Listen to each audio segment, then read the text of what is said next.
Shalom. First and foremost, I want to give all praises, honor, and glory to Yahweh, Bahashem, Yahweh Shai, Bahashem, Rakakwadash. Double honors to the elders and apostles of Great Millstone who rule well. Peace, love, and salutations to the hopeful elect. This is your brother Dawada from the Men of Valor Camp here in Greenville, South Carolina, coming back with another video in sincerity and in truth. Lord willing, to keep edifying.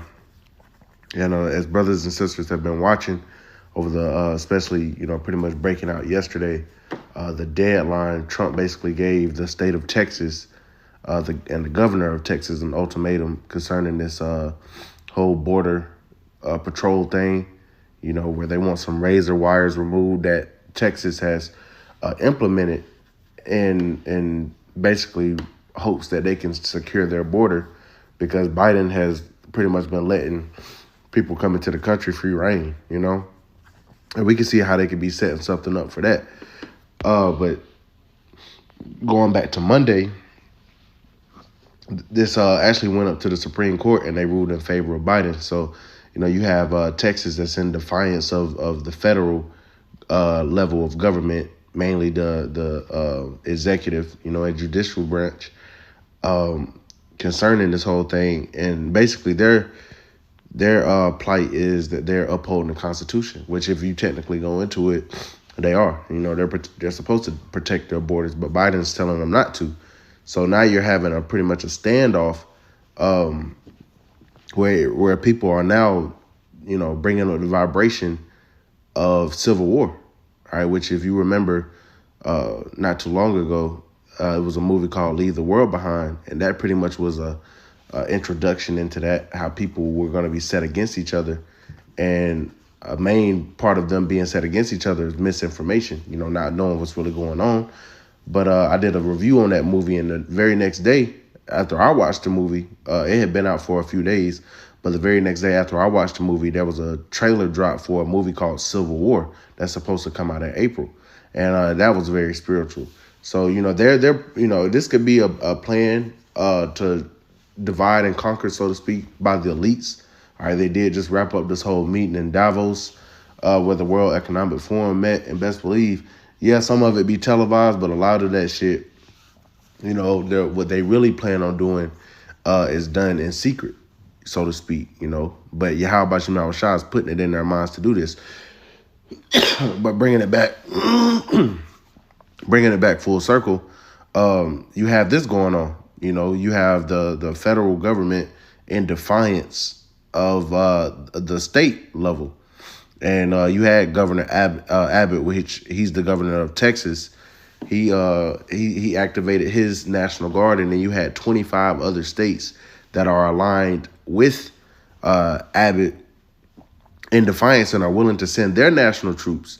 All right, now something that Biden could do is federalize the National Guard, but that would be an overreach of his power. Or he's able to do it, but it would be like he's basically overreaching his limits, his power, so to speak, because the federal government is in control, or the executive branch is in control of the military, but the National Guards of each state are pretty much controlled by the governors, so. But he also said that he has armed state employees that are ready to defend his border. So they ready to go to war about this shit. Salakia. But let's get into it. This is zerohedge.com. It says, watch, Governor Abbott tells Tucker he's not backing down, expects red states to circle wagons, and Trump elected in November, which, we don't know what's going to go on with that. Lord willing, we don't have no damn election. And if you're under a state of martial law, there will be no election. It says Texas Governor Greg Abbott spoke with Tucker Carlson on Friday, telling him that he's going to do as much as possible to put up more border barriers and deny illegal entry, and that our head is down and we're working regardless of what Biden administration is doing. So they saying, fuck you, and that's going into what? They shall not regard their kings and princes. Even though Abbott is in a position of power, the chief, the commander-in-chief is supposed to be Joe Biden, and he's supposed to listen to him, but he's not. He said, we're going to do what we got to do despite what he got to say. So that's Esau being divided. That's a lock here, man. It says that would be a boneheaded move on his part, a total disaster, he said. We are prepared in the event that the unlikely event does occur. We do have other armed state employees, like I mentioned, on the border as we speak right this minute. And that's the Texas Department of Public Safety, as well as other law enforcement officers, as well as our National Guard from other states. And you can be assured that we will be more national, or that there will be more National Guard from other states and more law enforcement officers within the state of Texas and other states. So, I'll read a little bit more, but, we're getting the gist of what he's saying. It says 10 retired FBI officials and experts in counterintelligence sent a letter to congressional leaders warning that the Biden administration policies have facilitated a soft invasion of military-aged men into the United States from terror-linked areas of the world. And that's the big thing. You got these men coming in, because don't think it's just Issachar that's coming up, exploiting the fact that this border has been laxed in its entry, and people entering. They can have people coming from Hamas. They can have people coming from Iran. You never know, It says the letter written on January 17th before Texas Governor Greg Abbott invoked the invasion clause of the U.S. Constitution suggests that a terrorist attack is likely imminent, and that's something to watch out for as well. The threat we call out today is new and unfamiliar. In its modern history, the U.S. has never suffered an invasion on the homeland, and yet one is unfolding now. The letter reads, military-aged men from across the globe, many from countries or regions not friendly to the U.S., are landing in waves on our soil by the thousands, not by splashing ashore from a ship or parachuting from a plane, but rather by foot across the border that has been accurately advertised around the world as largely unprotected with ready access granted. It would be difficult to overstate the danger represented by the presence inside our borders of what is comparatively a multi-division army of young single adult males from hostile nations and regions whose background, intent, or allegiance is completely unknown. They include individuals encountered by border officials and then possibly released into the country, along with shockingly high estimates of gotaways, meaning those who have entered and evaded apprehension.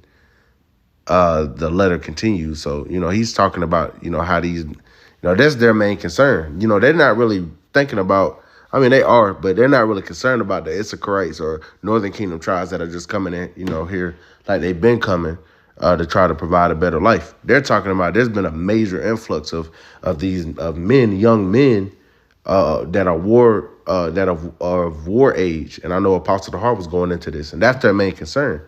And the fact that Biden is just letting them in, you could tell this is the pretense of a potential T attack, something to look out for as well.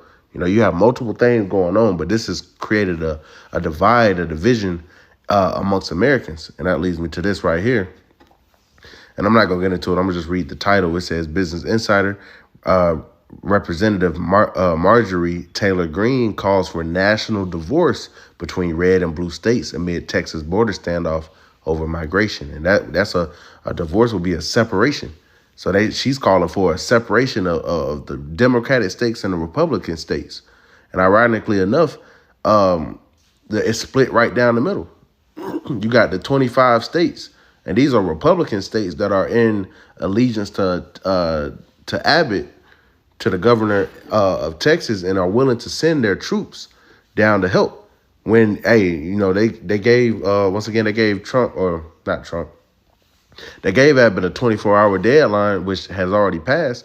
So who knows, if they're going to send in the U.S. Army, and there's going to be a standoff between National Guardsmen and the U.S. Army. And these are all American soldiers. These are all American citizens. So what is that? That's civil war, But the Lord forewarned us of these things, man. These things were going to happen. So we don't get so bent out of shape or shocked when they do come to pass. We embrace it because prophecy is being fulfilled. So let's get a couple scriptures. This is Matthew chapter 24 and verse 3. And as he sat upon the Mount of Olives, the disciples came unto him privately, saying, Tell us, when shall these things be, and what shall be the sign of thy coming and of the end of the world? Yahushua answered and said unto them, Take heed that no man deceive you, for many shall come in my name, saying, I am anointed, and shall deceive many. And ye shall hear of wars and rumors of wars.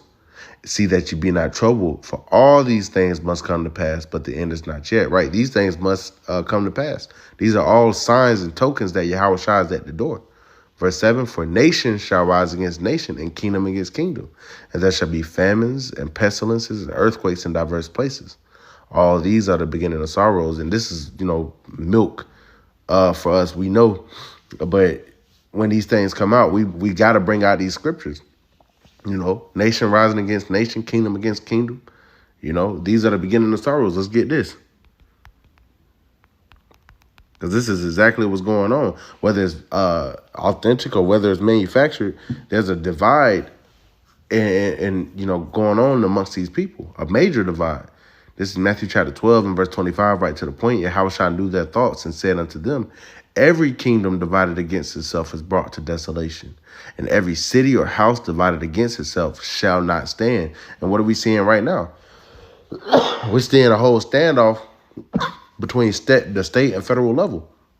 So much so where they're ready to put boots on the ground to defend their cause. Speaking about Texas, to secure the border, because they're saying Biden just not doing his fucking job. And he's threatening to take away, try to overstep his boundaries, so to speak. So, hey, this is the pretense of a damn civil war, man. There were states that seceded from the Union before. Texas been wanting to become secede from the United States. So, but hey, before that even happens, it could happen.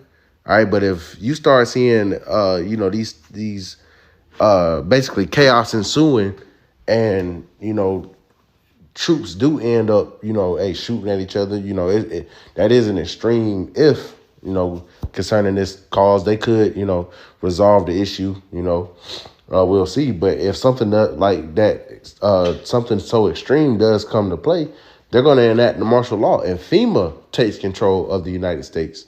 This is why you have 10 FEMA regions, which we know is going to happen. So something is going to happen to where this martial law is going to be invoked. There is not going to be an election. There's not going to be any voting. There's not going to be any president. All right, you're going to have FEMA taking control, and then everything that follows with that. So let's finish off here. As always, man, this is prophecy playing out right before our very eyes, and we're excited. Matthew chapter 19 and verse 2, it says, And I will set the Egyptian against the Egyptian, and they shall fight everyone against his brother and everyone against his neighbor, city against city, and kingdom against kingdom.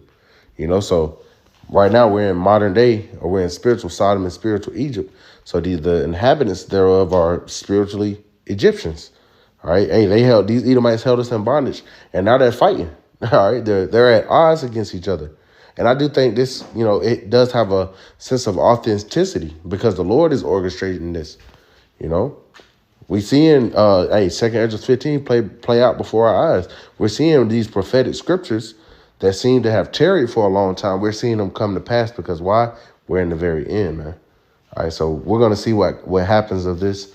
It could get resolved, but nonetheless, the vibration and the seeds of civil war have been planted. And people already feel these type of ways. So we'll see what comes of it. But Lord willing, this is edifying. I want to give all praises, honor, and glory to Yahweh, Bahashem, Yahweh Shah, Bahashem, Kakodash, and double honors to the elders and apostles of Great Millstone who rule well. Peace, love, and salutations to the hopeful elect. Till next time, Shalom.